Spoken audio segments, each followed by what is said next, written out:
Nikdy nepočúvaj ženy, keď ti hovoria, čo vo vzťahu chcú a čo vo vzťahu očakávajú. Lebo žena, čo ti povie toto.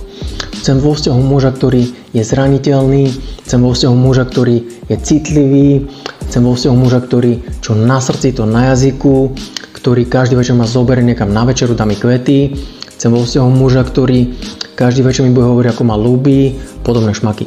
Čím viac v tomto budeš počúvať, tým viac dokazuješ, že nevieš, čo robíš, tým ľahšie budeš oklamaný a aj tým potvrdzuješ, prečo by s tebou nemala spať, prečo by s tebou nemala chodiť a prečo by ťa mala opustiť.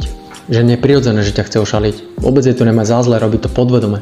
Keď si vyberá partnera, ktorý bude ochranca. Ty preto by si nemal robiť to, čo ona hovorí, ale mal by si robiť po svojom, lebo čo žena hovorí a robí sú dve rozdielne veci. Ak budeš veriť to, čo ona hovorí, tak ťa buď opustí, alebo ťa podvede.